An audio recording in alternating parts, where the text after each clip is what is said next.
Let's talk about the two biggest mistakes students make when writing the persuasive outline uh, when using Monroe's motivated sequence. One of them is putting the solution in the attention step and the problem step. And then the other one is not quite understanding what the problem step is about. All right, so let's get started here about these. So you don't want to put your solution step in the attention getter, because if you do that, then the audience can decide whether or not right there they want to take your solution or not. They're not going to hear a problem developed. They're not going to get a notion for how they can benefit. They're just going to decide, no, I've heard of that and it's not for me. So don't mention your solution in the attention step. Also, don't mention your solution in the problem step. Okay, don't say it at all. A solution can't be a problem, right? Because you're going to develop a problem that the audience has, and then you're going to offer them a solution after that. But if you offer the solution in the problem, they don't even know there's a problem yet. And an audience will not do anything or will not be motivated or persuaded to do something if they don't feel they have a problem or a need. So you've got to make sure you don't mention the solution at all. You kind of have to get them anticipating, feel this problem, and then when they have the problem, they say, well, what do I do about it? Then you give them the solution. That's how this works, okay? So let's review that just a little bit.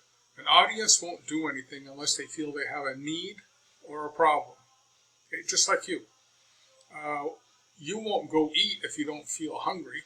So if you don't have the need for hunger, you won't go eat unless you're eating something for pleasure, but then you have a need for pleasure, right? So that's when you go eat. Okay, and it's anything we do. You're in school right now because you feel you have a need of a college degree.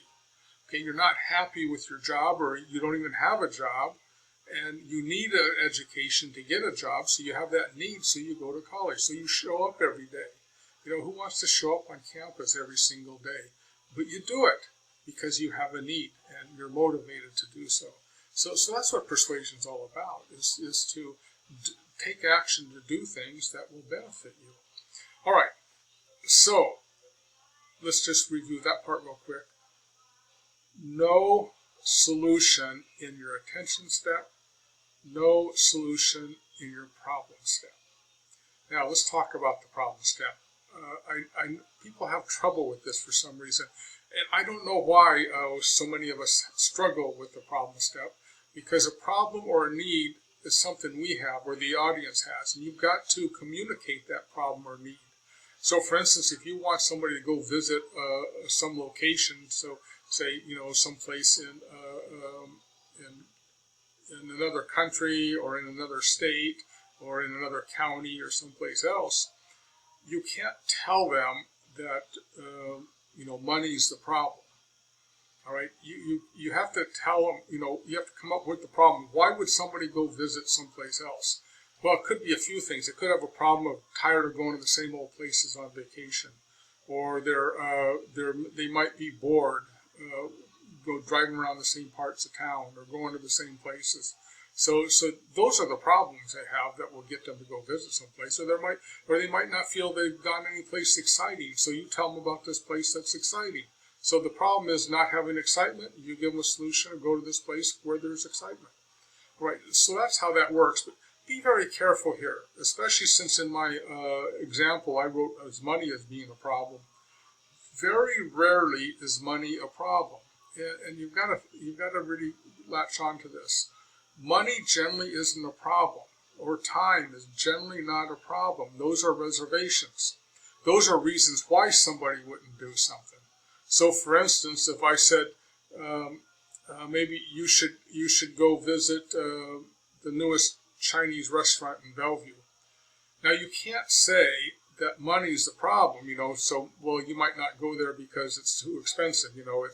It's $50 a person. But that's not a problem. That's a reason why somebody wouldn't go there. Now, if money's a problem, that means whatever you want them to do will give them more money. All right. So for example, if you wanted somebody to go to this Chinese restaurant for $50 a person. You can't say money is the problem, because going to the Chinese restaurant isn't going to give them more money, right? So money's not the problem. That's just the reason they can't go there. You see the nuance in that? Okay, so say for instance in my my model speech I put out, I suggest that you buy a home. Now, I use money as a problem, money for, paying for school, money for paying for expenses, money for paying for rent, books and tuition, all that sort of thing. So money can be a problem there. So that buying the house is going to get them more money. That's why it's okay. All right, so they buy the house and then they rent out part of the house, so they get an income that's going to give them more money to do those things. So if you're going to use time or money, and then be careful about this, so think about it.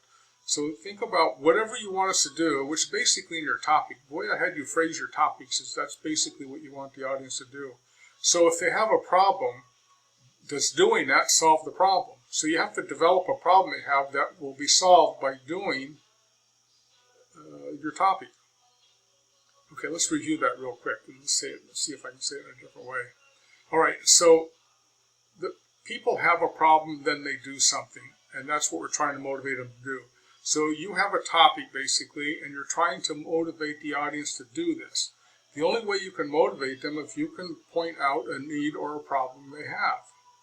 All right, not a reason not to do it, but a problem they have that will be solved by doing this, or a problem they have, or a need they have that will be satisfied by doing this.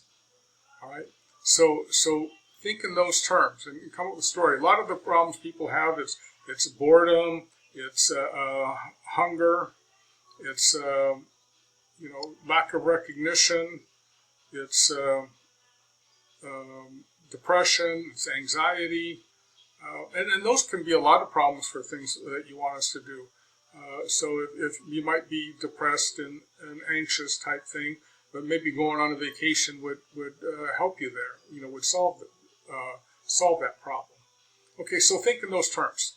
I know I went a little longer than I wanted to, but it's important. This is a new video for this quarter I'm putting out because I'm seeing a lot of those mistakes in the past couple of quarters. So I want to be a little more clear on it. So let's recap. Don't mention your solution in the attention step. Don't mention your solution in the problem step. And make sure your problem is a problem or a need the audience has, not a reservation as opposed to money and time. Money and time keep people from doing things. So anything that keeps people from doing things can't be the problem. The problem has to be something that doing what you want solves. So not having enough money, it could be a problem, but going on a trip will not solve that problem. Okay, you will not get more money by going on the trip. You'll spend more money actually. Okay, so I hope this helps out. Email me if you have any questions. And good luck on the motivated sequence outline here due this week.